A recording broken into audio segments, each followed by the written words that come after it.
The winter night hung cold and still over the Arizona desert in 1908. Stars crowded the black sky like scattered diamonds, indifferent to the two figures seated beside the small fire outside the cabin. The old man, Nathan Cross, at 66 years, sat with the patience that only decades of hard living could teach. His hands, scarred and weathered, rested on his knees. Across from him, his grandson Samuel, barely 16, fidgeted with the nervous energy of youth. The boy had found the photograph earlier that day while helping his grandfather organize old papers. A woman's face, Apache features, unmistakable eyes that seemed to hold both sorrow and strength. Samuel had asked the question young people always ask when they discover their elders had lives before them. Who was she? Nathan had been quiet for a long time. Then he had built the fire and told Samuel to sit. You see that picture? Nathan's voice carried the roughness of age, but also something else. Authority. The kind that came not from position, but from having lived through things that tested a man's soul. Yes, sir, Samuel answered. The firelight caught the resemblance between them. The same strong jaw, the same deep-set eyes, though Samuel's were still unlined by the hard truths Nathan had learned. That woman taught me about honor, about standing firm when everyone else turns away. Nathan paused, watching the flames dance. You know, I was a deputy sheriff once. Yes, sir, Mama told me you quit sudden-like, never said why. Nathan's mouth moved, not quite a smile, not quite a grimace. That's right, but being a deputy isn't when I learned honor. That's when I lost it. Samuel leaned forward, the question clear on his young face. Nathan picked up a stick and stirred the fire. Sparks rose into the darkness like tiny, desperate prayers. A man can lose everything. Money, land, reputation. But if he loses his honor, he's not a man anymore. He's just meat walking around pretending.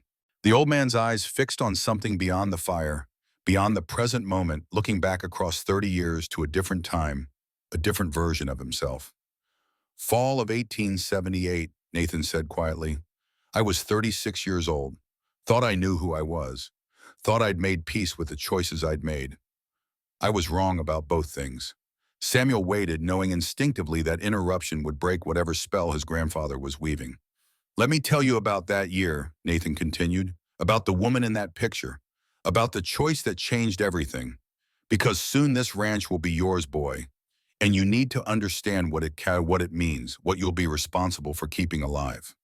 The fire crackled, the wind whispered through the sagebrush, and Nathan Cross began to speak of 1878, his voice carrying his grandson back across the decades to a time when the West was still being written in blood and hard choices. The fall, the dust had barely begun to settle when Nathan Cross heard the horse.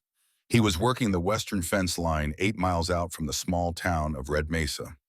The afternoon sun hung low and brutal, turning the desert into something that shimmered and shifted like it wasn't quite real. He'd been at it since dawn, replacing wire that the previous winter's cold had made brittle and useless. Nathan looked up from the fence post, pliers still in his hand. The rider came hard and fast, kicking up a trail of pale dust that hung in the still air like smoke from a distant fire. Even from a distance, Nathan recognized the man. Cole Brennan, bounty hunter. Sometimes martial, always dangerous. The kind of man who made the desert feel smaller and meaner just by being in it. Cole didn't slow much as he approached. His horse, a big roan gelding that had seen too many hard miles, came to a sliding stop 15 feet from where Nathan stood. And then Cole did something that made Nathan's stomach go cold and hard. He reached back, grabbed someone, and pulled.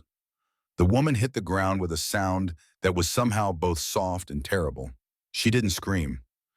That was the first thing Nathan noticed. She made no sound at all as she fell, as her shoulder took the impact as the dust rose around her like she was something thrown away and forgotten. But she moved immediately.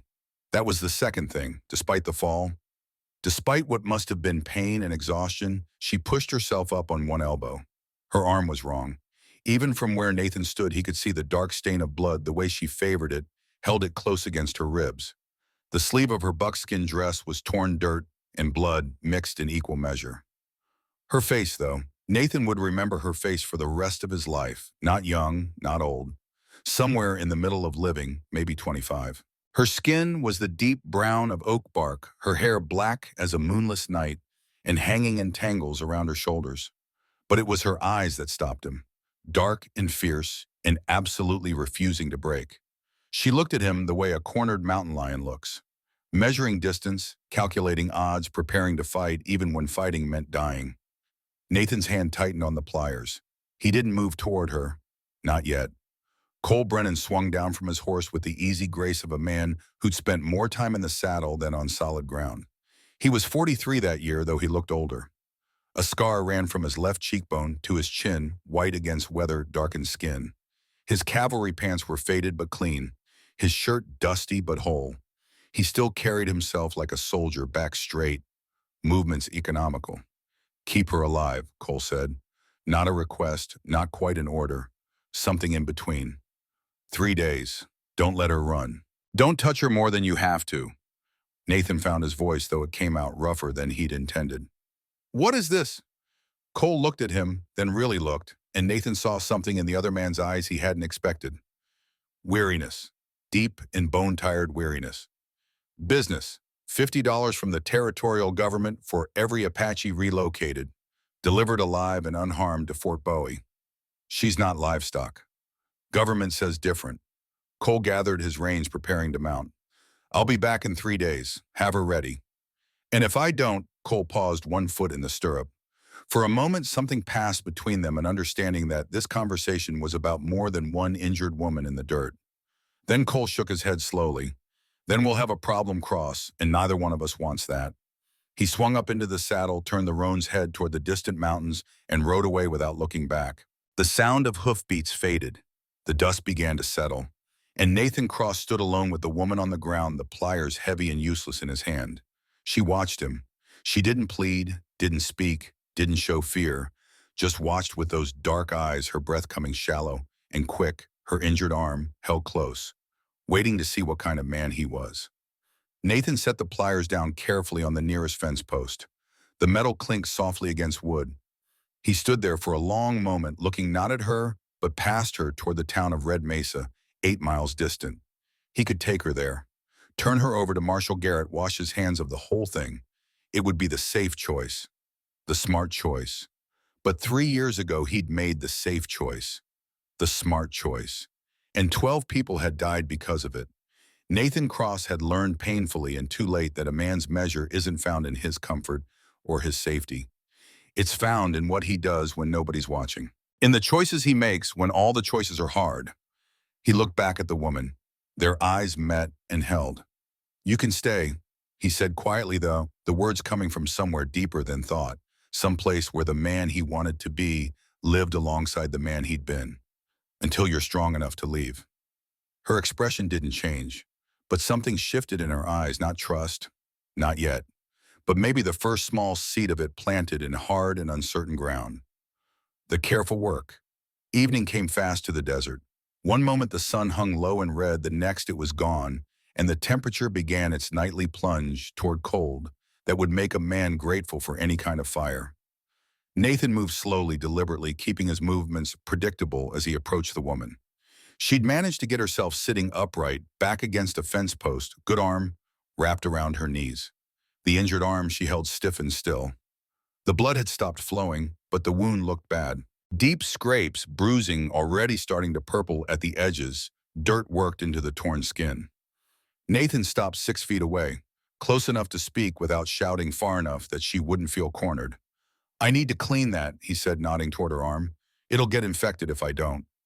She said nothing, just looked at him with those measuring eyes. "I've got carbolic acid. It'll burn like hell, but it'll keep the wound from going bad. And I've got clean bandages, needle and thread if it needs sewing." He paused. "I'm not going to hurt you, but I won't lie to you either. This is going to be painful." The woman's eyes moved from his face to his hands, then to the cabin behind him, then back to his face. Nathan understood. She was calculating, running through possibilities, looking for the trap. He'd seen animals do the same thing when injured. Trust came hard when the world had taught you that people were dangerous. "My name's Nathan," he offered. "Nathan Cross. This is my land. Has been for 3 years now, bought and paid for under the Homestead Act." He gestured toward the cabin. "That's where I live, alone. No one else for 8 miles in any direction." Still, she said nothing. Nathan took a breath. "I know you speak English. Brennan wouldn't have left you here if you couldn't understand what I'm telling you." He waited. "So here's what's going to happen. I'm going to get water and my medical supplies. You're going to decide whether you want help or whether you want to take your chances with that arm. Either way, it's your choice. He turned and walked toward the cabin, fighting the instinct to look back to make sure she wasn't running, wasn't pulling some hidden weapon. He'd given her a choice. Now he had to trust her to make it. Inside the cabin, Nathan moved quickly. The space was small, 16 feet by 20, with barely room for a man who lived alone and liked it that way. One bed against the wall, one table, two chairs. A cast iron stove for heat and cooking. Shelves that held his rifle ammunition tools, a few books he'd read so many times the pages were soft as cloth. He gathered what he needed, clean cotton cloth he'd boiled the week before and kept wrapped tight. A small dark bottle of carbolic acid purchased from Doc Henderson in Red Mesa. Needle and silk thread for sutures, a bowl for water.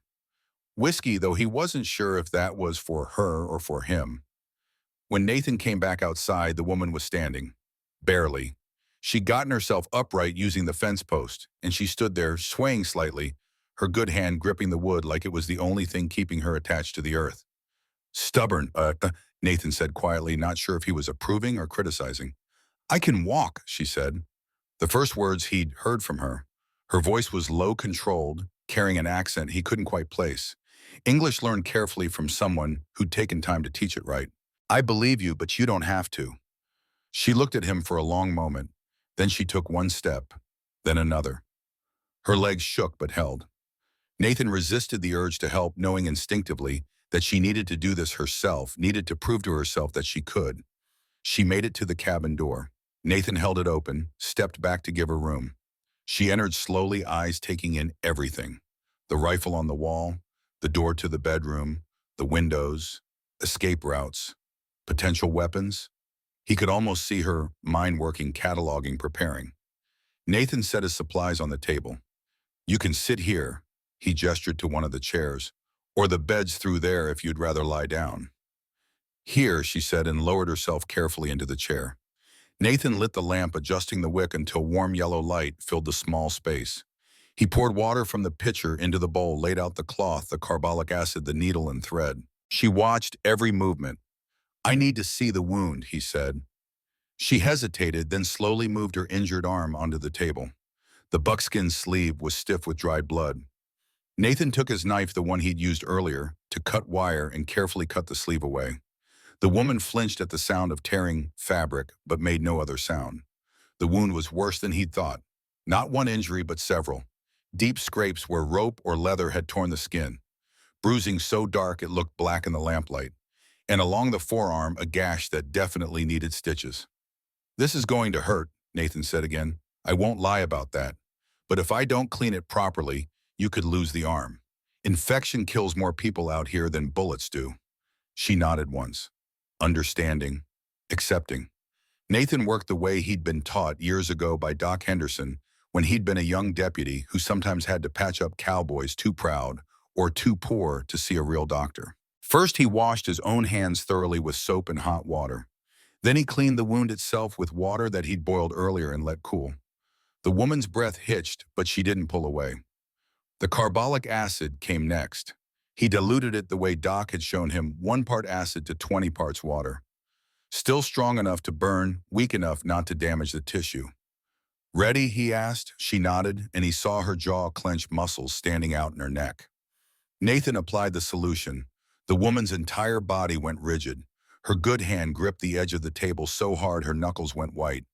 But she didn't scream, didn't make a sound beyond a sharp intake of breath through clenched teeth. While he worked, memory came unbidden. 3 years ago, October 14th, 1875. Nathan had been a deputy then, working under Marshal Tom Garrett. He'd heard the men talking at the saloon. 15 of them drunk and angry about cattle they claimed the Apache had stolen. They were planning a raid on the camp at East Canyon. Nathan had known. He'd heard every word, and he'd done nothing, said nothing, because he was afraid. Afraid of losing his job, his $30 a month. Afraid of being called a traitor, an Indian lover. Afraid of standing alone against 15 armed men. The next morning, 12 people were dead, 8 women, 4 children. Nathan had quit a week later, took his savings, filed a claim under the Homestead Act, bought this land, and tried to become someone who could live with silence. He shook the memory away and focused on the present, on the woman in front of him who was very much alive and deserving of his full attention. The sutures came next, 4 of them, small, neat stitches that pulled the edges of the gash together. Nathan's hands were steady. The woman's endurance was remarkable. By the time he'd finished and wrapped the arm in clean cotton bandages, tied firm, but not too tight, his respect for her had grown into something solid and undeniable. "Done," he said, quietly stepping back. She looked at her bandaged arm, flexed her fingers carefully. Then she looked at him. "You know medicine. Enough to keep cattle alive, people sometimes. You've done this before." "A few times, never enjoyed it much." He began cleaning up the supplies. "You need food, water, rest. The bed's yours. I'll sleep outside." "You're not afraid I'll run?" Nathan paused, considered. "If you could run, you already would have. Besides," he glanced toward the window where full dark had fallen. "Out there in the night, injured like you were, you wouldn't make it 2 miles before the cold or the coyotes got you." She studied his face. "You're honest. Lying takes too much energy." For the first time, something that might have been almost a smile touched the corner of her mouth. It was gone so quick, Nathan couldn't be sure he'd seen it at all. She stood still, shaky but stronger than before. "The bed," Nathan pointed to the doorway. "Through there." She moved slowly, one hand trailing along the wall for balance.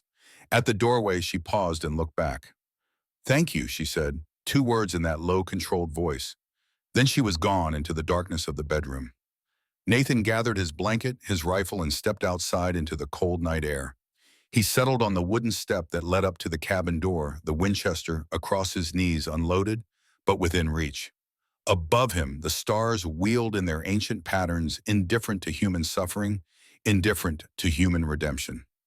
Inside the cabin, he could hear the woman's breathing. Rough at first, ragged with pain and exhaustion, then slowly, gradually evening out as she found something like sleep. Nathan sat in the darkness and thought about choices. About the choice he'd failed to make 3 years ago. About the choice he'd made today. About how sometimes the same decision could be both the hardest and the easiest thing in the world, depending on whether you'd learned what cowardice cost. The night deepened. The temperature dropped. Nathan pulled the blanket tighter around his shoulders and kept his vigil, a man alone with his conscience and a second chance he hadn't known he had been looking for. Morning light, dawn came the way it always did in Arizona, sudden and unforgiving. One moment the world was dark, the next it was painted in shades of red and gold that turned the desert into something almost beautiful. Nathan had been awake for an hour, already had been awake on and off through the whole night, listening to coyotes in the distance, to the wind moving through the sagebrush, to the sounds of the woman shifting in her sleep inside the cabin. He stood stiff and sore from the cold joints protesting as he moved. 36 wasn't old, but years of hard work had a way of settling into a man's bones, making him aware of every mile he'd traveled, every fence post he'd set, every mistake he'd carried. The routine was the same as it had been for 3 years. Nathan moved through it with the automatic precision that comes from repetition. First, the cattle. He had 12 head of Texas Longhorns, 3 horses, 8 chickens. Small operation, but it was his work, for honestly, under the law, belonged to him in a way that his deputy's badge never had. The cattle were already stirring as he approached, their breath making clouds in the cold morning air. 25 pounds of hay each, drawn from the stack he'd put up in summer. The work was methodical, almost meditative. Fork the hay, spread it out, count the animals, check for injuries or signs of illness. Next came the water trough. This far out in the desert, water was everything. Nathan had spent 3 months digging. The well had gone down 40 feet through rock and sand before he'd hit the aquifer. Every drop was precious, had to be monitored, protected. He checked the level, made sure the windmill pump was working properly, oiled the bearings that kept it turning.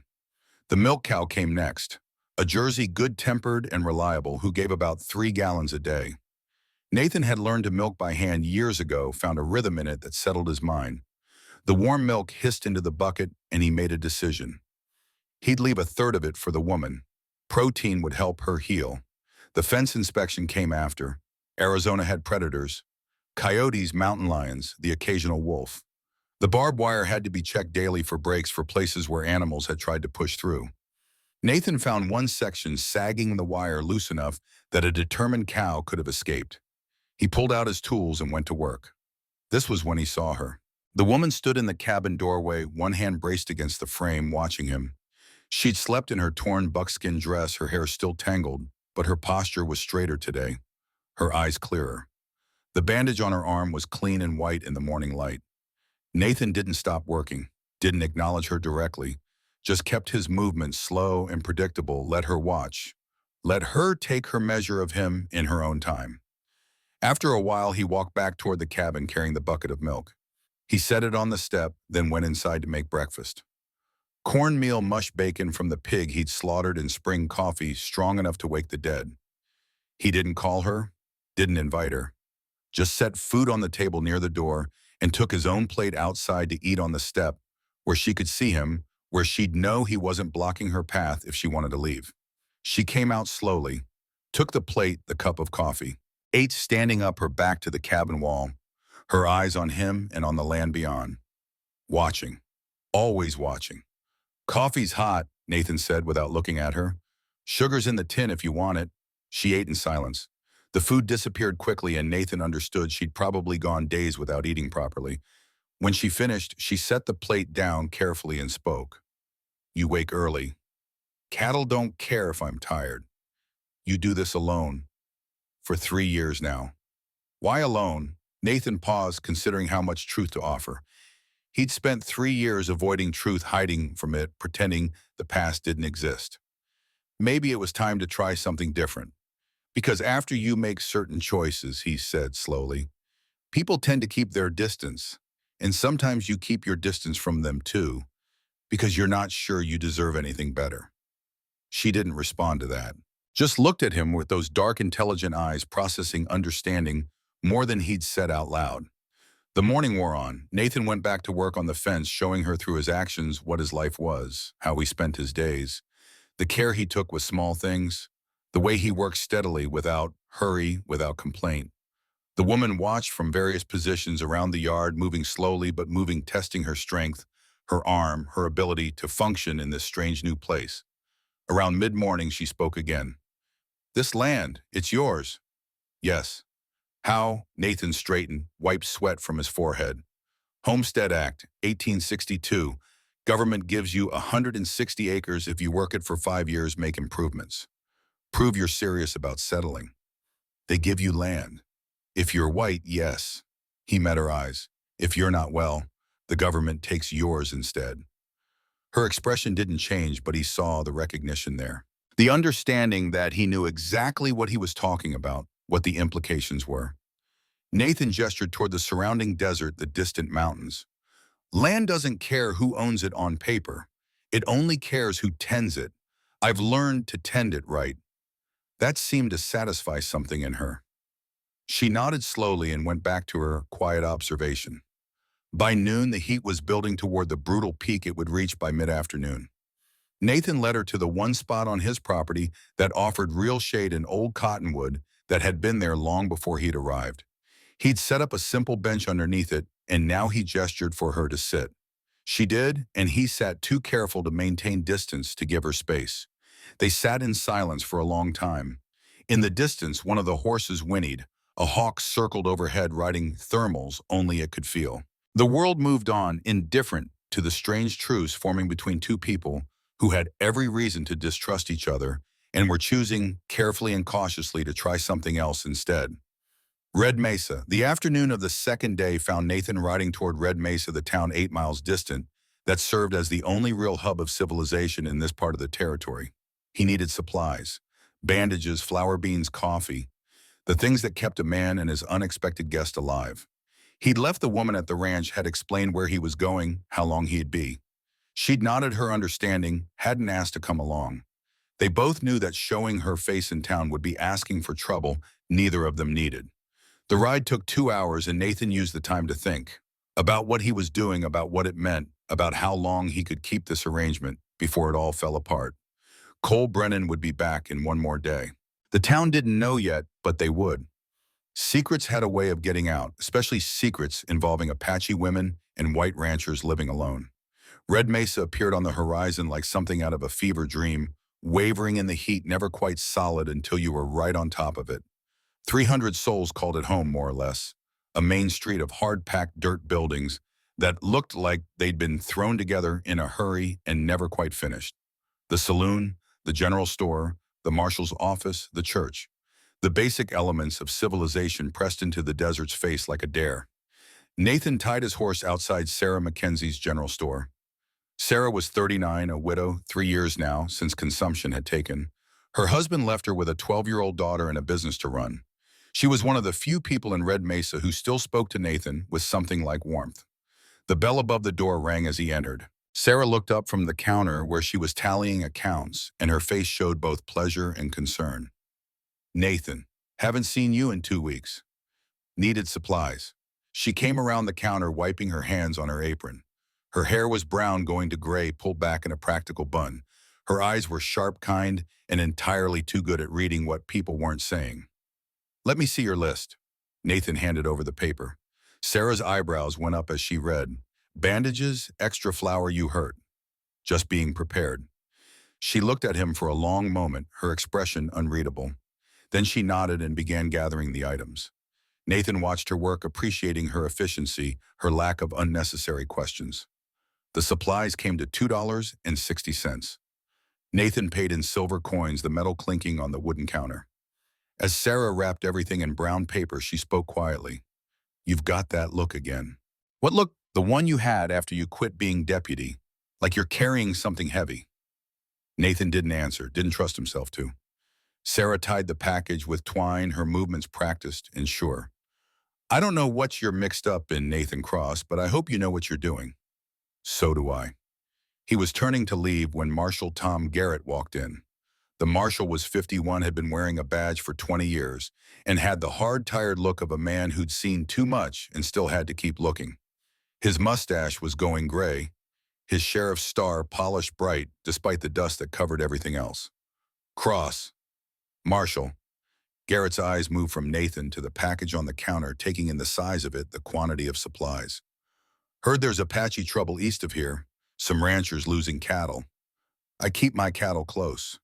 You keep everything close these days. Garrett stepped closer, his voice dropping. Don't see you in town much anymore. I come when I need to. The marshal's eyes, pale blue and calculating, fixed on Nathan's face. Lot of bandages for one man living alone. Accidents happen. It wasn't quite a lie, not quite the truth either. The kind of statement that left room for interpretation, for doubt. Garrett frowned but didn't push. Nathan nodded once and walked out, feeling the marshal's gaze on his back all the way to his horse. Outside, the afternoon sun beat down with physical weight. Nathan loaded his supplies, preparing to mount when he saw the poster. It was nailed to the wall of the saloon, the paper still white, and knew the ink fresh enough that he could smell it. Territorial notice. $50 reward. For each Apache delivered to Fort Bowie, alive and unharmed, by order of Arizona Territorial Government. Nathan stared at it. $50. 2 months' wages for some men. The price the government had put on human beings, on people who'd been here long before any white man had thought to call this place a territory. A rancher standing nearby spat tobacco juice into the dust. About time they cleared them savages out. Make this country safe for decent folk. Nathan didn't respond, just mounted his horse and turned toward home, the poster's words burning in his mind like a brand. The ride back gave him time to think about what he'd seen. The poster, the $50, the casual hatred in that rancher's voice. 3 years hadn't changed anything. The same anger, the same fear, the same willingness to see Apache as less than human. Nathan had lived with his silence for 3 years, and it had nearly destroyed him. He wouldn't make that mistake again. The sun was low when Nathan arrived back at the ranch. The woman was where he'd left her, sitting in the shade of the cottonwood. She looked up as he approached, her dark eyes measuring, assessing. Nathan dismounted, began unloading the supplies. She stood and walked over, her movements steadier today, the healing beginning to take hold. Everything okay? She asked. Fine. She looked at his face, and he had the uncomfortable sense that she could see through him, past the word to the truth underneath. But she didn't push, just helped him carry the supplies inside, moving carefully, favoring her injured arm, but not letting it stop her. That evening they sat outside again as the day cooled into night. The stars were just beginning to appear faint against the darkening blue. Nathan had made a simple dinner beans and cornbread, and they ate in comfortable silence. When the meal was done and the dishes cleaned, the woman spoke. "You haven't asked my name." Nathan looked at her, then away out toward the horizon. "Figured you'd tell me when you wanted to." She was quiet for a long time. Then Kaya, "It means little sister in my language." Nathan Cross. Cross. Well, she tested the word. Like a burden, Shirat. Like a crossing, or maybe both. Kaya nodded slowly. "I have a father, Dakota. It means friend to everyone. And a brother, Nikon. Friend also." "Your parents believed in peace." "My mother did." Kaya's voice went soft, distant.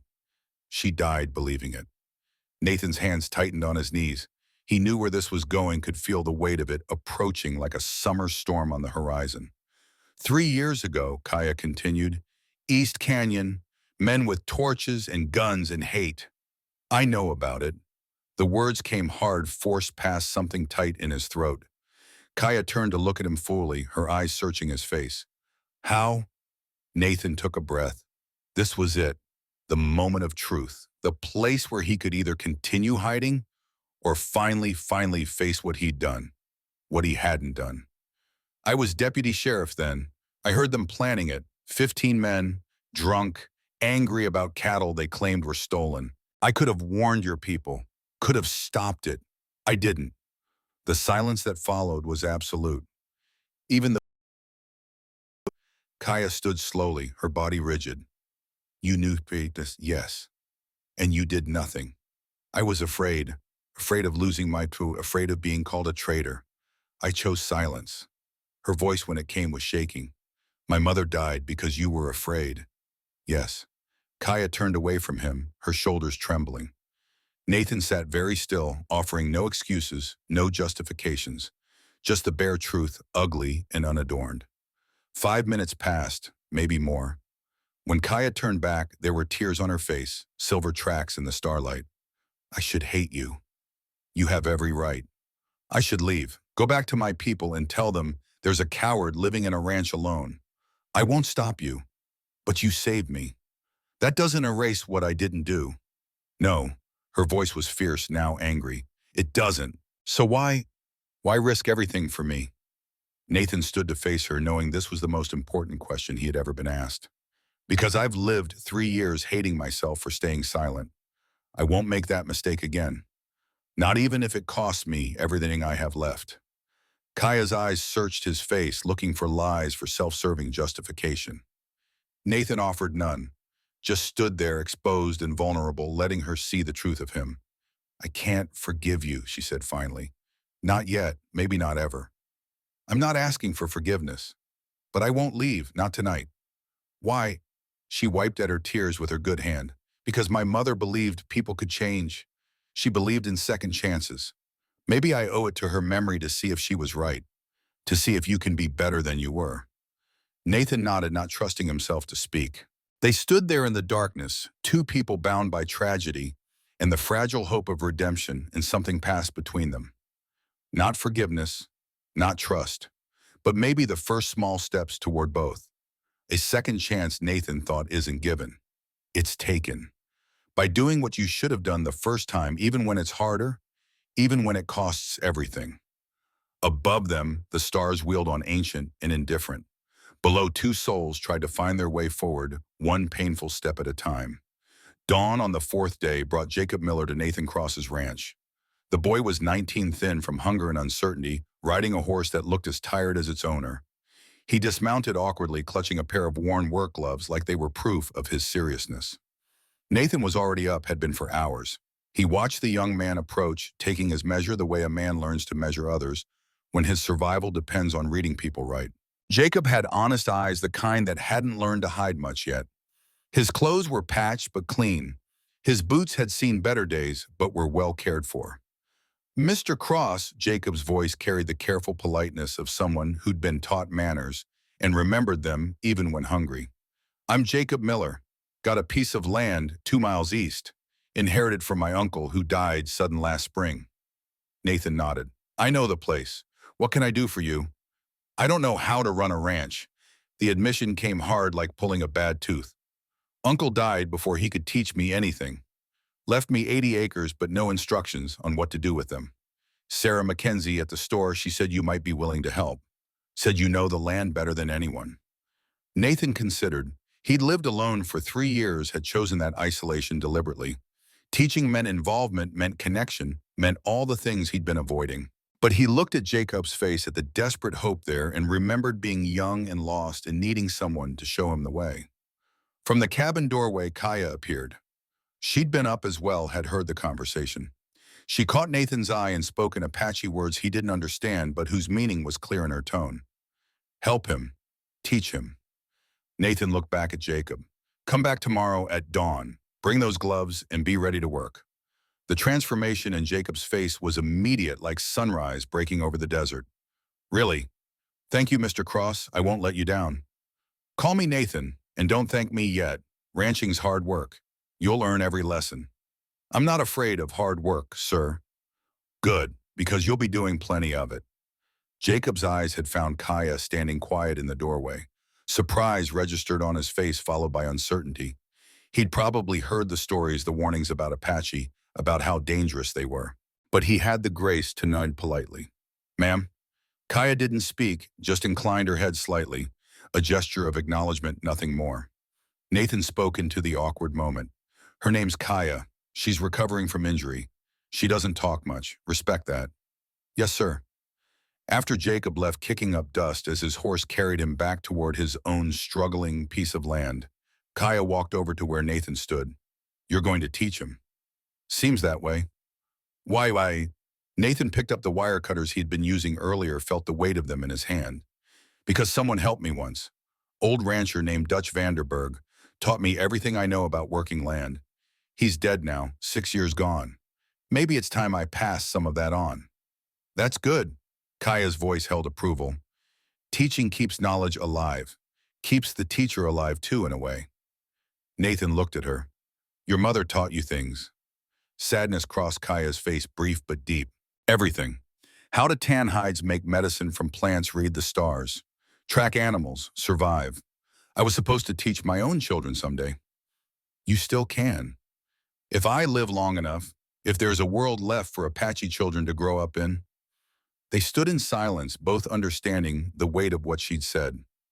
The uncertainty that hung over everything, the knowledge that in 2 days Cole Brennan would return, and all of this fragile piece they'd built, might shatter like glass dropped on stone.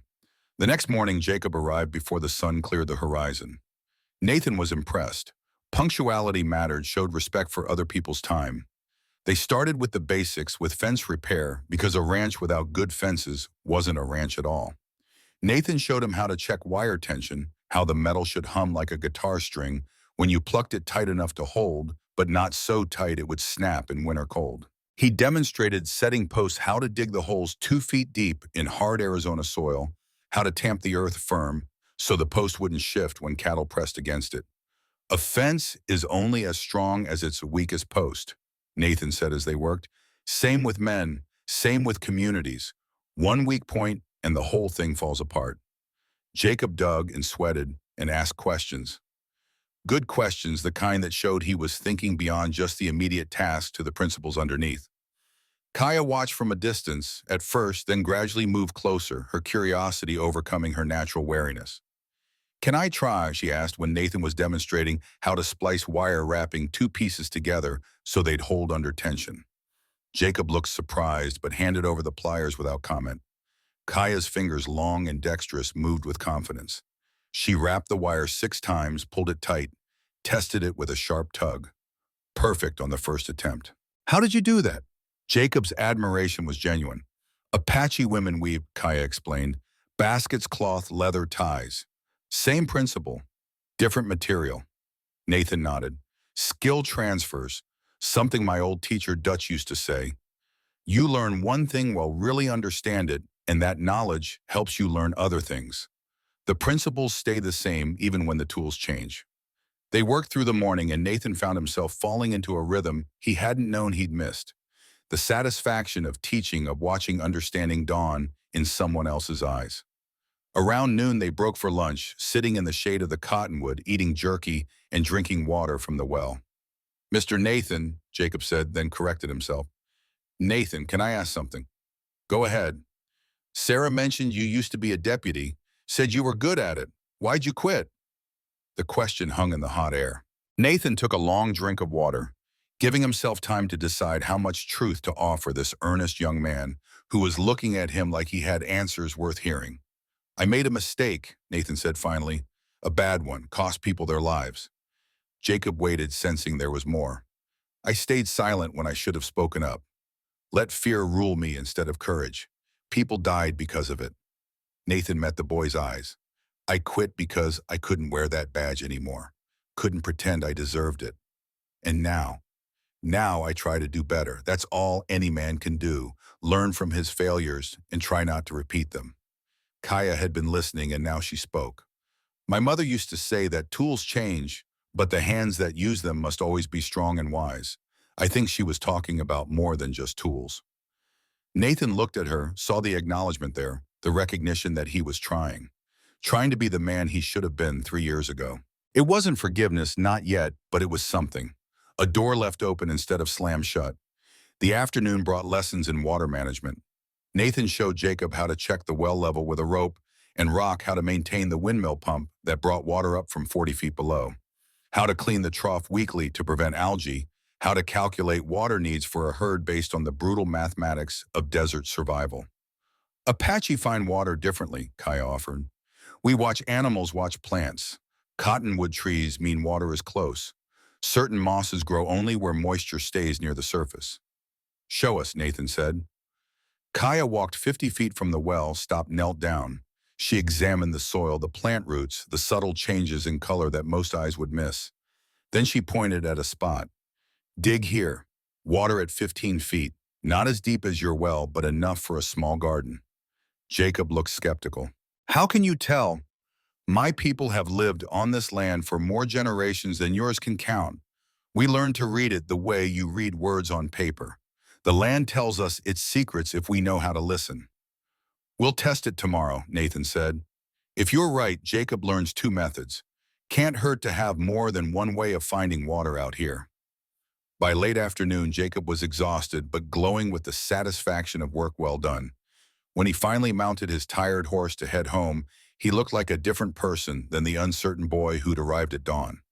Same time tomorrow, he asked. Same time. Thank you, both of you. He included Kaya in his gratitude, and Nathan saw her eyes soften slightly at the recognition. After Jacob had gone, Kaya turned to Nathan. You're good with him. Patient. Like my mother was when she taught the young ones. Teaching's new to me. You're natural at it. Some people can do a thing but can't explain it. You can do both. Nathan felt something warm settle in his chest, pride maybe, or just the simple human need to be seen, to be valued.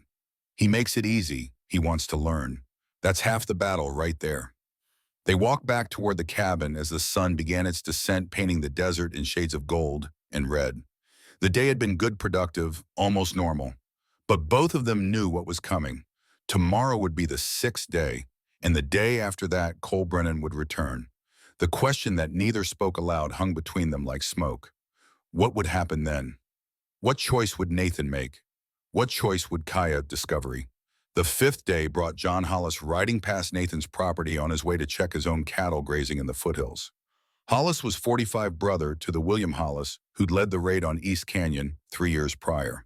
William had died in 1876, the year after the raid, in a skirmish with Apache warriors, and John blamed them for his brother's death, the way some men blamed weather for drought, assigned responsibility without ever examining cause. He was riding the boundary line between his land and Nathan's when he saw her. A woman clearly Apache, from the buckskin dress and the way she moved, hanging laundry on a line Nathan had strung between 2 posts. The sight stopped Hollis cold. For a moment he just stared, his mind working through the implications. Nathan Cross, the coward who'd quit his deputy job without explanation, was harboring an Apache woman. Had to be harboring her because no Apache woman would be here voluntarily, not this close to a white settlement. Hollis turned his horse and rode hard for Red Mesa. This was information that needed sharing, needed action. The authorities had to know. He burst into Marshal Tom Garrett's office like a man carrying news of an invasion. The marshal looked up from the paperwork he'd been half-heartedly working through, saw the agitation in Hollis's face and sighed. What now, John? Nathan Cross is hiding an Apache woman on his land. Saw her with my own eyes not 30 minutes ago. Garrett's expression shifted from boredom to alertness. You certain?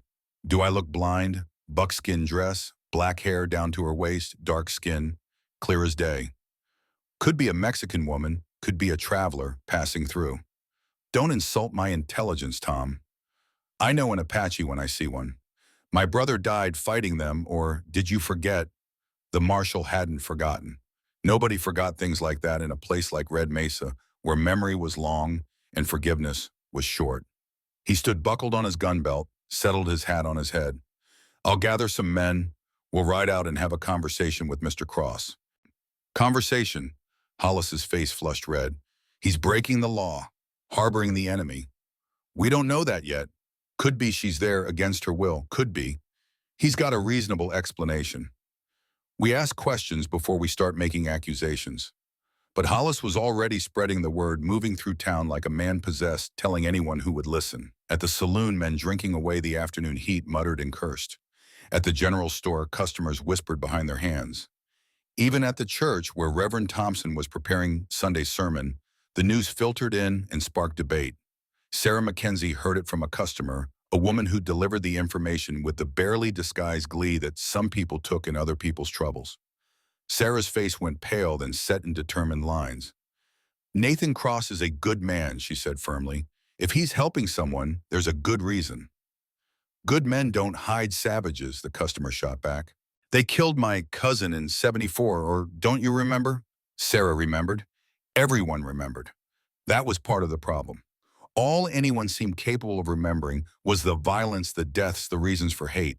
Nobody wanted to remember the causes, the broken treaties, the land theft, the cycle that fed on itself like a snake eating its own tail.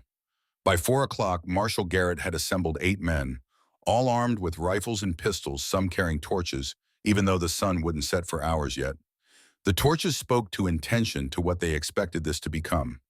John Hollis was among them, his jaw set, his eyes hard. Sarah tried to intervene. Tom, you don't need guns for a conversation. This is official business, Sarah. Stay out of it. Then I'm coming with you. The hell you are. Could get dangerous. That's exactly why you shouldn't be going at all. But Garrett and his posse were already mounting up, already turning their horses toward Nathan Cross's ranch 8 miles distant. Sarah watched them ride out, her stomach tight with dread. She made a decision quickly, the kind that comes from knowing what's right, even when it's hard. She went back to her store, told her daughter Emma to mind things for a few hours, and retrieved the shotgun her husband had left behind when consumption took him. Then she mounted her own horse and followed at a distance, staying far enough back that the posse wouldn't send her home, but close enough that she'd arrive before things got too far out of hand. At the ranch, Nathan and Kaya were finishing an early dinner when the sound of multiple horses reached them. Nathan moved to the window, looked out, counted. 8 riders, all armed.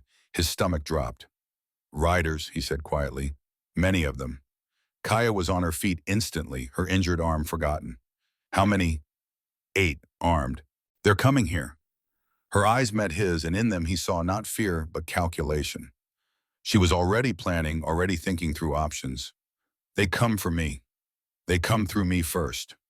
Nathan moved to the wall where his Winchester hung. The model 1873 44-40 caliber 15 rounds in the tube magazine. He checked the load, found it full, grabbed extra ammunition from the shelf. His Colt Peacemaker went into the holster at his hip. 6 rounds, 45 caliber, enough to stop a man permanently if it came to that. Kaya had found the knife he'd given her, a good hunting blade with a 7-inch edge. She held it with the comfortable familiarity of someone who'd used such tools before. I can fight, she said. I know you can, but I'd rather you didn't have to. They positioned themselves, Nathan at the door, Kaya at the window where she could see but stay back from direct fire if shooting started. Both knew what was coming. Both prepared themselves for the moment when talking would stop and violence would begin. The posse arrived in a cloud of dust, horses snorting and stamping. Marshal Tom Garrett dismounted first, the others following his lead. They spread out in a loose semicircle surrounding the cabin's front entrance. The sun was behind them, putting Nathan in shadow when he stepped outside. Tactical positioning, intentional or not.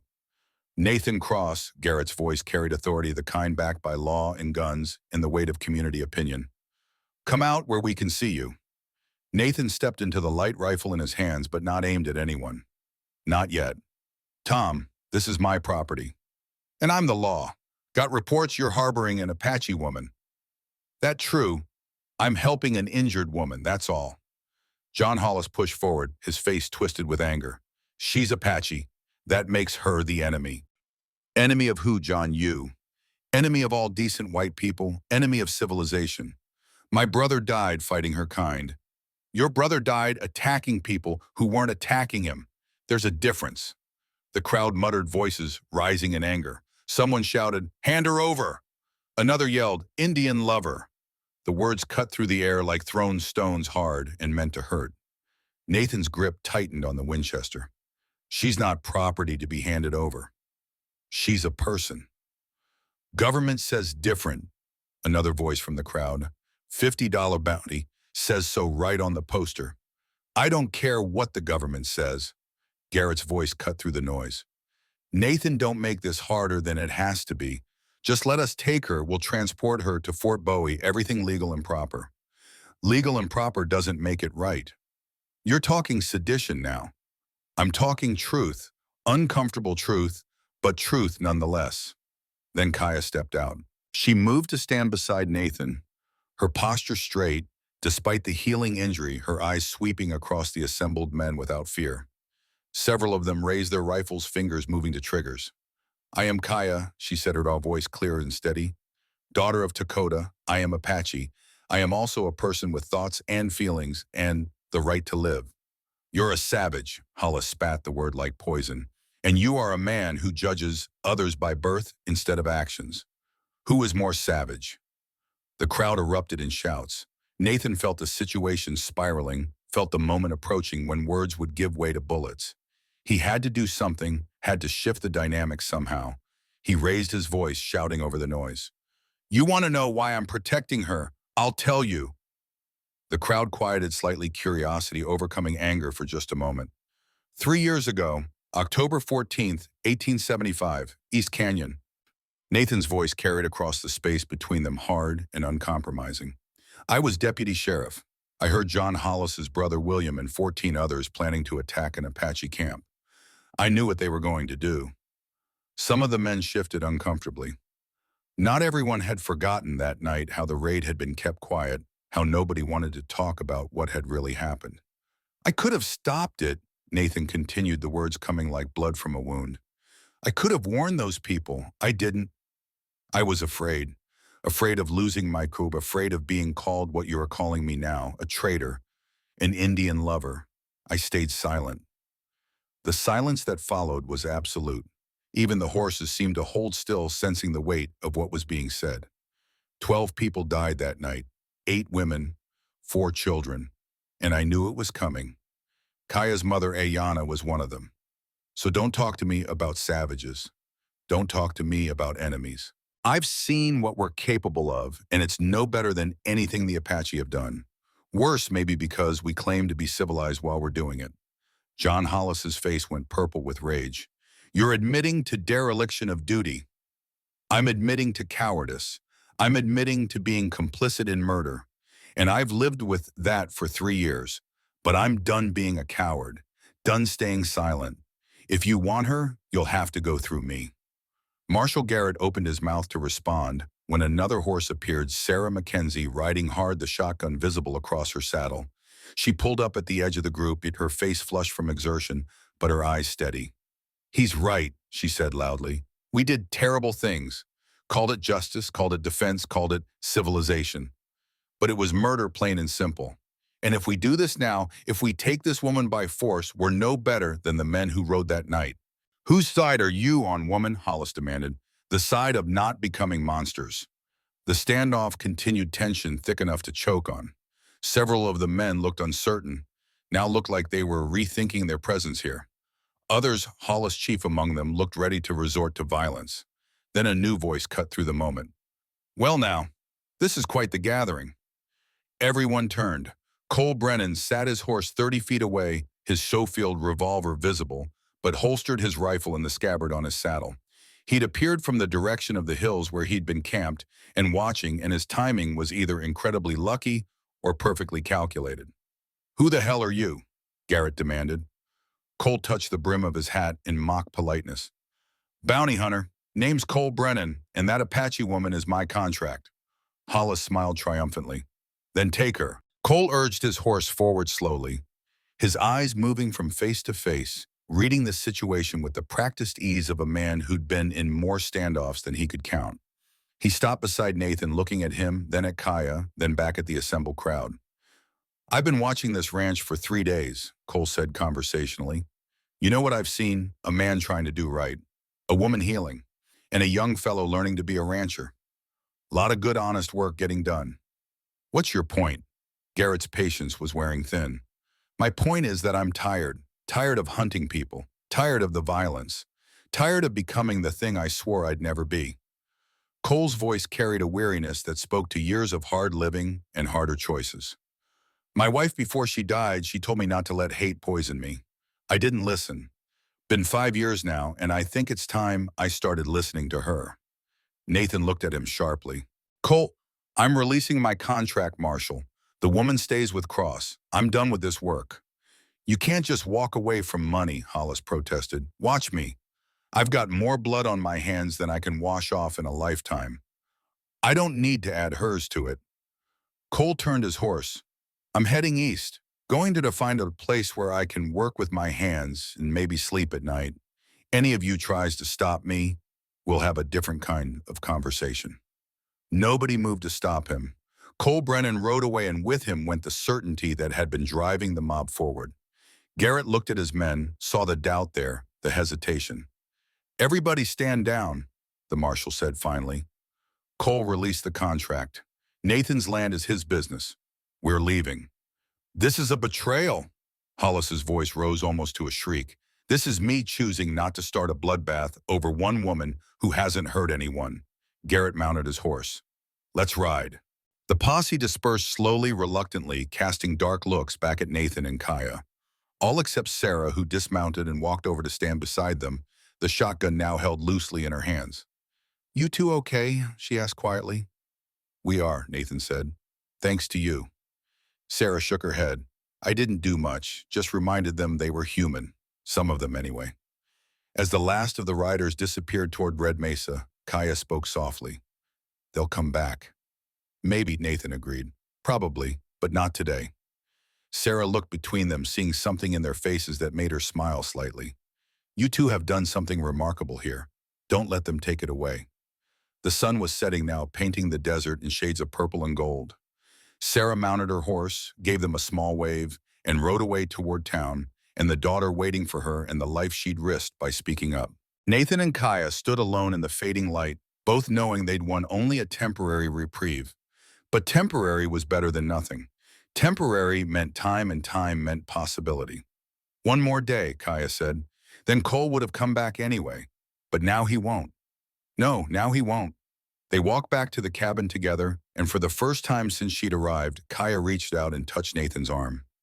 Just briefly, just a gesture of connection, of gratitude, of something neither of them was ready to name yet. "Thank you," she said, "for standing with me, for telling the truth even when it cost you." It was long past time I told it. That night, Nathan didn't sleep outside. The threat had shifted, become more complex. If people came back, they'd come ready for a fight. He needed to be inside, ready to defend the cabin itself. Kaya didn't object, just nodded her understanding and took the bed, while Nathan settled on the floor with his blanket and rifle. The darkness pressed close. Outside, coyotes sang their eternal songs. Inside, two people who'd been strangers a week ago tried to find rest, knowing that tomorrow would bring its own challenges, its own hard choices. Echoes in the dark, the sixth-day dawn quiet, too quiet. The kind of stillness that makes animals nervous and smart people careful. Nathan woke before light, his back stiff from sleeping on the wooden floor, his mind already working through the day ahead. Tomorrow Cole would have come back if he'd kept his contract. But Cole was gone now, riding east toward whatever redemption looked like for a man who'd spent years dealing in human suffering. But the problem hadn't gone away.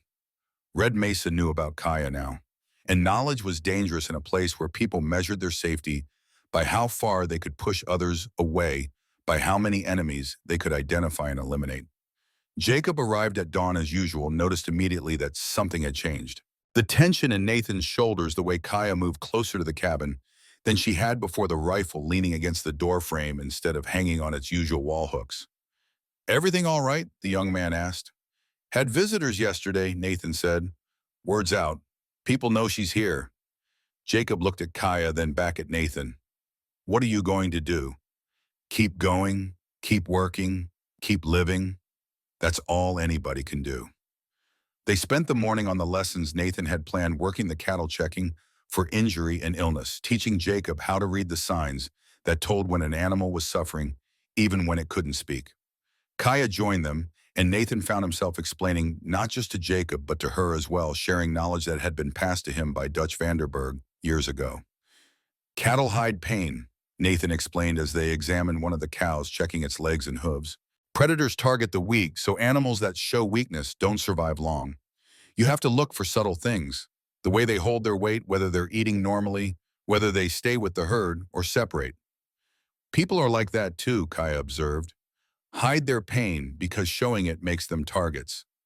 Nathan met her eyes, understanding the layers in that statement. Sometimes, though sometimes hiding pain for too long makes it worse. Infection sets in. By the time it shows on the outside, it's already rotted the inside. They worked through noon, taking a break for water and dried meat in the shade. Jacob asked questions, good questions, about water rights and grazing permits and the legal framework that governed life on the frontier.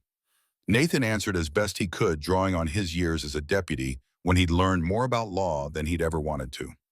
Around 2 in the afternoon, Kaya suddenly went very still. She was looking toward the eastern hills. Her body language shifted from relaxed to alert in an instant. "What is it?" Nathan asked quietly. Signs," she said. "My people, they're close." Nathan looked where she was looking, but saw nothing. Just rock and scrub and the shimmer of heat rising. "What kind of signs?" "Rocks arranged in a pattern. 3 stones stacked leaning west. It means scouts have passed through, heading toward the setting sun." "Recent, last night, maybe." Jacob looked nervous. "Is that good or bad?" "Neither," Kaya said. "Just information.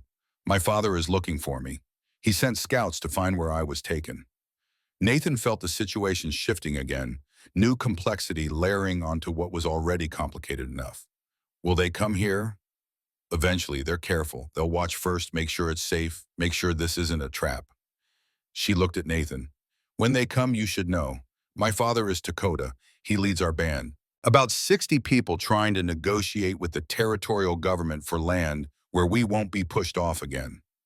And your brother, Nikin, 3 years older than me, hot-tempered, brave, very protective."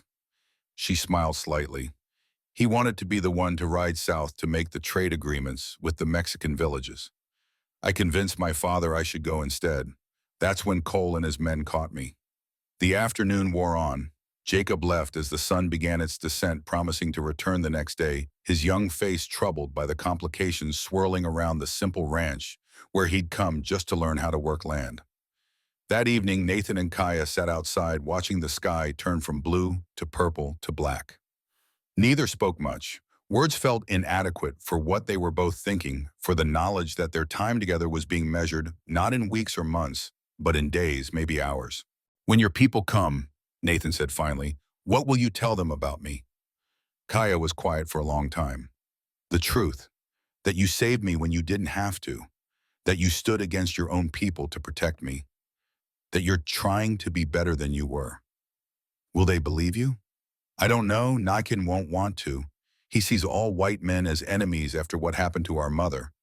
But my father, he still believes peace is possible. He'll listen. And then I'll have to choose.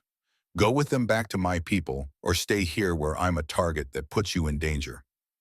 Nathan wanted to tell her to stay, wanted to say that the danger didn't matter, that they'd face it together. But he remembered his promise to himself to never pressure her, to let her make her own choices free of obligation or guilt. "Whatever you decide," he said, "it has to be yours, not mine, not your father's. Yours." She reached over and took his hand, her fingers warm and strong. They sat like that as the stars emerged, two people from worlds that had been at war longer than either of them had been alive, trying to find a different way forward. Violence in the dawn. The attack came at first light on the seventh day, when the world was caught between darkness and dawn, when vision played tricks and shooting was more guesswork than aim. Nathan woke to the sound of horses, multiple riders coming fast and hard, and his heart dropped into his stomach. He rolled to his feet, grabbed the Winchester, moved to the window. 5 riders armed and moving with purpose. Not townspeople this time. These men had a different look. Harder, more professional. Bounty hunters drawn by the promise of $50 and word that Cole Brennan had walked away from easy money. Kaya, Nathan's voice was urgent but controlled. We've got company, bad company. She was up instantly, the knife in her hand, moving to the window on the opposite side of the cabin. Together, they watched the riders circle the building, looking for weaknesses, planning their approach.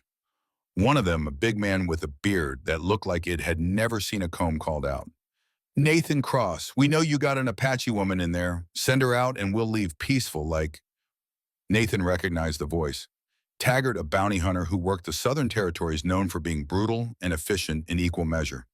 Not the kind of man who accepted no for an answer. "She's under my protection," Nathan called back. "Leave now while you still can." Taggart laughed, the sound ugly in the morning quiet. "Your protection don't mean shit, Cross. There's 5 of us and 1 of you. Then you better hope you're all good shots, because I sure as hell am."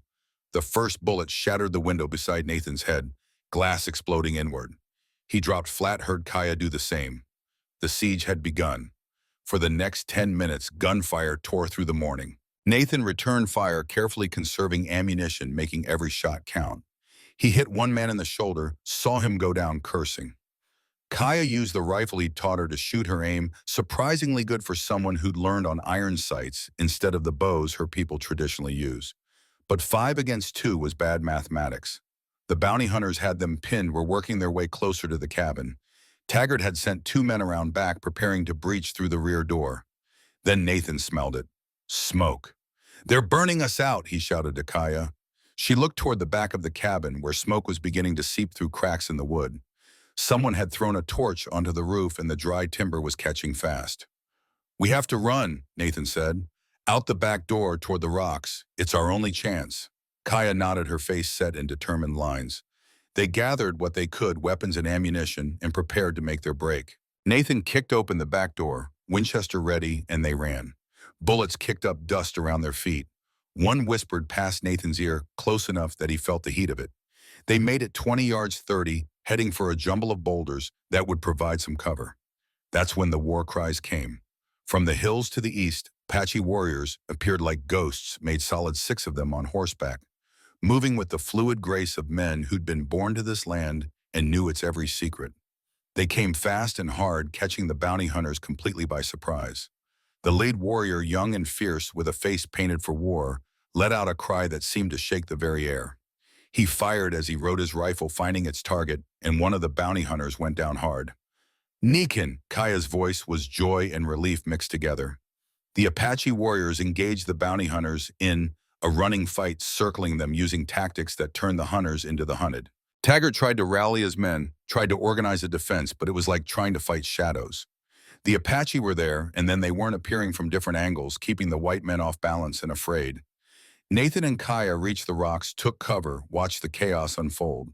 Another warrior appeared, older, moving with authority and confidence. He rode a paint horse, and even in the middle of violence, his presence commanded attention. "My father," Kaya breathed. Dakota sat tall on his horse, a rifle in his hands, but not aimed, just held ready. He watched the fight with eyes that missed nothing, calculating, commanding. When one of his warriors got too aggressive, too caught up in the violence, Dakota's voice cut through the noise, sharp and controlling, pulling the young man back. Taggart saw how the wind was blowing and made the only smart choice available. "Retreat, fall back." The bounty hunters broke and ran, 3 of them still mounted, 1 wounded, and barely hanging on, 1 dead in the dust.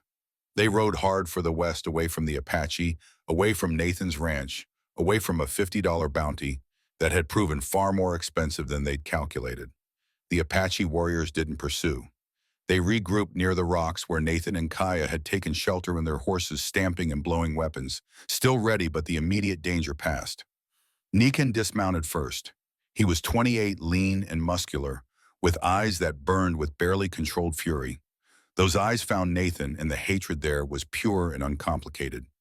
"This is the white man," he said in Apache words Nathan didn't understand but whose meaning was clear in the tone. Kaya stepped forward, placing herself between her brother and Nathan. She spoke rapidly in Apache, her voice urgent, explaining.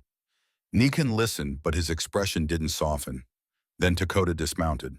He moved with the careful dignity of a leader, a man who understood that every action carried weight, sent messages. He was 53 years old, his face marked by weather and worry, his hair shot through with gray. But his back was straight, his gaze steady, and when he looked at Nathan, there was assessment, their judgment being formed. Kaya ran to her father and he embraced her with a fierceness that spoke to the depth of his fear, the relief of finding her alive. They spoke quickly in Apache Kaya, explaining Dakota, listening occasionally, glancing at Nathan over his daughter's shoulder. Nathan stood very still, rifle in hand, but pointed at the ground, trying to look neither threatening nor weak. He was acutely aware that he was one man facing 6 Apache warriors, that his life at this moment depended entirely on what Kaya had told them, on what they chose to believe. Finally, Dakota released his daughter and walked toward Nathan. He stopped 10 feet away, close enough to speak, far enough to maintain the dignity of a leader meeting a potential enemy. Kaya came to stand beside her father, translating. "My father asked why you protected me." Nathan looked directly at Dakota, speaking slowly so Kaya could translate accurately. "Because it was the right thing to do. Because I've made mistakes in the past and I'm trying to do better." The translation happened. Dakota's eyes never left Nathan's face, reading him like a book written in a language Nathan didn't fully understand. "My father says many white men know what is right. Few do it. I know. I was one of them once." When Kaya translated that, something shifted in Dakota's expression. Not softness exactly, but a kind of recognition. He spoke again, longer this time, his voice carrying authority. Kaya's face went pale as she listened. When she translated, her voice shook. "My father asks if you know about East Canyon, 3 years ago, where his wife died." This was it, the moment Nathan had known was coming, but hadn't let himself fully imagine. He met Dakota's eyes and spoke the truth that had been burning in him for 3 years. "I was a deputy sheriff then. I heard the men planning the raid. I knew it would happen. I could have stopped it. I didn't. I was afraid." Nathan's voice didn't waver, didn't make excuses. "Your wife Ayana died because I stayed silent. I'm sorry. Those words don't bring her back. Don't fix what I failed to do, but they're all I have." The silence that followed felt like it lasted hours. Nikan's hand moved to his knife, his body tensing. Kaya's eyes filled with tears as she translated her mother's name. Her death, all of it, laid bare in the morning light. Dakota stood very still, his face unreadable. Then he spoke, his voice controlled, but heavy with grief. Kaya translated through her tears. "My father says you didn't kill his wife, but you could have saved her. That burden is yours to carry. Not punishment from him. The punishment is already inside you. He can see it." Nathan nodded, not trusting himself to speak. Dakota continued and Kaya forced herself to translate. "But you saved his daughter. You risked everything to protect her. That doesn't erase your failure, but it shows you've learned, that you're trying to be different." Nikan exploded in rapid Apache, clearly arguing, clearly disagreeing with his father's measured response. Dakota cut him off with a sharp word, then turned back to Nathan. "My father says we will leave now. I must go with my people. They need me to help negotiate with the government to secure land where we can live in peace." Nathan looked at Kaya, saw the truth in her eyes. This was the choice she'd been moving toward since she'd arrived. Family duty, the survival of her people. He understood it. Even as it hurt, he understood. "I know," he said quietly. "Go, help your father, help your people." Dakota spoke again, this time with something that might have been approval in his tone. "My father says you are a man of honor despite your past failure. He asks that you remember this. Failure doesn't define a man unless he refuses to learn from it. You learned. That matters." The Apache warriors began mounting up. Kaya looked at Nathan, and the conflict on her face was clear. She wanted to stay. Part of her wanted to stay, but she couldn't. Not yet. Maybe not ever. I have to go, she said in English now, just for him. My people need me. My father is getting old. Nikan is brave, but not patient. I'm the bridge between them and the future. I understand. But Nathan, I'll come back. If I can, if there's a way, I'll come back. He wanted to believe her, wanted to hope. But hope was a dangerous thing for a man like him, a man who'd learned that the world broke promises as easily as it broke people. Just be safe, he said instead. That's all I ask. Kaya stepped forward, placed her hand on his cheek briefly, a gesture of connection and goodbye and possibility, all mixed together. Then she turned and mounted the horse that Nikan held ready for her. The Apache band rode east toward the hills, toward the mountains beyond, toward whatever future waited for them, in a world that was changing faster than anyone could control. Nathan watched until they disappeared, until the dust settled, until he was alone again, with nothing but the smoldering ruins of his cabin and the weight of everything that had happened. He turned to look at what remained. The cabin was destroyed, the roof collapsed, the walls blackened and crumbling. 3 years of work gone in 30 minutes of violence. But he was alive. Kaya was alive and free. And somehow, impossibly, he'd been given something he hadn't known he'd needed. Not forgiveness exactly, but acknowledgement. Recognition that trying mattered, that learning from failure counted for something. Nathan Cross sat down on a rock and watched the sun rise fully over the desert he'd chosen to make his home. The morning was new, full of possibility and pain in equal measure, and he had work to do. Always there was work to do. Behind him, hoofbeats approached. He turned a hand moving to his rifle, then relaxed. Sarah Mackenzie rode up, her face creased with worry, a wagon following behind her loaded with supplies. Saw the smoke from town, she said, dismounting. Figured you might need help rebuilding. Nathan looked at her, this woman who'd stood by him when she had no reason to, who'd risked her business and her reputation for nothing more than the principle that doing right mattered more than being safe. Thank you, he said, the words inadequate but sincere. Sarah surveyed the damage, then nodded briskly. Well, we better get started. Can't rebuild a cabin standing around talking about it. And so they did. As the sun climbed higher and the day warmed, Nathan Cross began again. Building, working, living, waiting to see what the future might bring, knowing that whatever came, he'd face it as the man he was becoming, not the man he'd been. The ruins of the cabin stood like broken teeth against the morning sky, blackened timbers and collapsed walls marking where Nathan's home had been. Sarah Mackenzie walked through the debris with the practiced eye of someone who had seen destruction before and knew that survival meant moving forward, not dwelling on what was lost. The main posts are still good, she said, kicking at a support beam that had somehow survived the fire. Stone foundations intact. You've got something to build on. Nathan nodded, already calculating in his mind. 3 years ago, he'd built this cabin alone, working from dawn to dark, learning as he went. Now he'd have to do it again. The thought should have been daunting. Instead, it felt almost like an opportunity. A chance to build something better. Something that acknowledged who he'd become instead of who he'd been running from. I'll need lumber, he said, a lot of it, and nails, tar paper for the roof window glass. I can get you credit at the store. Pay me back when you can. Sarah looked at him steadily. I know you're good for it. The work began that afternoon. Sarah returned to town to gather supplies and spread word that Nathan needed help, though she wasn't optimistic about the response. Most of Red Mesa had already chosen sides and they hadn't chosen his. But the next morning, Jacob Miller arrived with his wagon loaded with salvaged timber from his uncle's old barn. The wood was weathered but solid, and the young man's face showed determination that went beyond simple gratitude for the lessons Nathan had taught him. Figured you could use this, Jacob said, climbing down from the wagon seat. Uncle won't be needing it anymore, and you've given me more than I can repay. Nathan felt something tight loosen in his chest. You don't owe me anything. Maybe not, but I'm here anyway. So where do we start? They started with clearing. Days of hauling away charred wood, sorting through what could be salvaged and what had to be discarded. The work was hard and dirty, left them both covered in soot and ash, but there was something cleansing about it too. Taking away the damage, exposing the foundation, preparing to build something new. While they worked, Nathan taught. Not just construction techniques, but the philosophy behind them, the way Dutch Vanderberg had taught him years ago. How to read wood grain to know where it would be strongest. How to plan for expansion, for change, for the possibility that life might require more space than you initially imagined. How to build not just for yourself, but for whoever might come after. A man's legacy isn't what he leaves behind, Nathan said one afternoon as they were setting corner posts. It's what he teaches others to continue. That's why we're taking time to do this right, even when fast would be easier.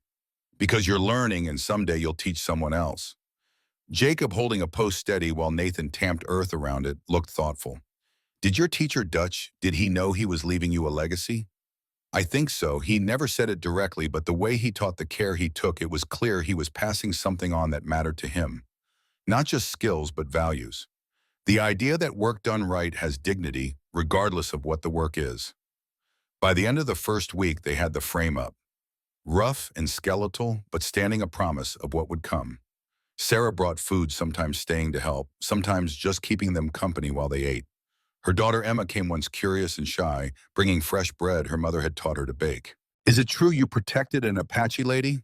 Emma asked Nathan with the directness of children who haven't learned that some questions aren't polite. "Emma," Sarah's voice carried warning. But Nathan shook his head. "It's all right." He looked at the girl, seeing genuine curiosity rather than judgment. "Yes, she was hurt and needed help, so I helped her. Mama says that's what Jesus would do." "Your mama's right." Emma considered this, then nodded, satisfied with the answer, in the way children are, when something makes sense to their uncomplicated understanding of right and wrong. The second week brought walls. They worked with the salvaged barnwood fitting boards together, leaving spaces for windows that Nathan would buy when he had money again. The cabin was taking shape, larger than before, with a separate room that could serve as storage, or Nathan found himself thinking, without quite meaning to, as living space for someone else, if someone else ever came back. Late one afternoon, as the sun painted the desert in shades of amber and gold, Jacob asked the question that had clearly been building in him for days. "Will she come back, the Apache woman?" Nathan drove another nail home before answering. "I don't know. She has responsibilities to her people. They need her. But you want her to." It wasn't a question.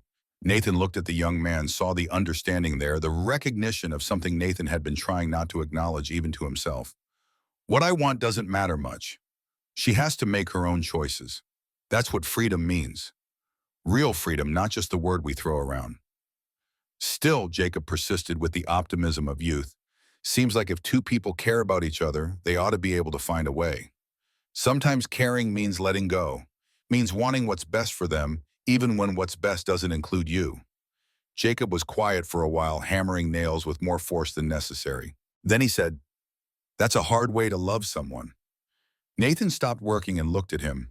"Yes, it is, but sometimes the hard way is the only honest way." Lessons in living. By the third week, the cabin had a roof again.